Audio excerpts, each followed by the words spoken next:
এই যে শুনুন। হ্যাঁ বলুন। আপনি একটু সরে দাঁড়ান। আপনি একটু সরে বসুন। আমার অসুবিধে হচ্ছে তাই বললাম। আমার সুবিধে হচ্ছে তাই দাঁড়ালাম। অসভ্য, সভ্য, ন্যাকামো, জ্যাঠামো, ইডিয়েট। ক্লেভার। আপনি কি ভদ্রলোক? আপনি কি ভদ্র মহিলা? আপনার সাথে কথা বলাই আমার ঘাট হয়েছে। আপনার সাথে কথা বলা আমার পুকুর হয়েছে। বাসের মধ্যে সিন ক্রিয়েট করবেন না। আপনি বাসের মধ্যে সিন ওপেন করবেন না। দেখতে তো একেবারে ভিলে। আপনাকে দেখতে কি দামড়ি হেলেন? ভদ্রতা শিখবেন বাড়িতে। আপনি ভদ্রতা শিখবেন গাড়িতে।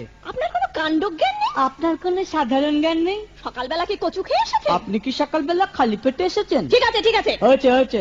একটা মেয়ের সঙ্গে ঝগড়া করতে আপনার লজ্জা করে? একটা ছেলের সাথে কথা বলতে আপনার ভয় করে না? কি আশ্চর্য, কি অপূর্ব। দেখুন ধৈর্যের বাঁধ ভেঙে যাচ্ছে। শুনুন, ধৈর্যের বাঁধ আমার শক্ত হচ্ছে। মুখ সামলে কথা বলবেন। আপনিও কথা ঠিকভাবে বলবেন। আপনি নামুন তো। আপনি উঠুন তো। ঝগড়া করা কি আপনার নেশা? ঝগড়া করা কি আপনার পেশা? এই কন্ডাক্টর, বাসটা বাঁধো, আমি সামনে স্টপেজে নেমে যাব। এই যে ম্যাডাম, নেমে তো যাচ্ছেন, নামটা বলবেন। অসভ্য। এটা তো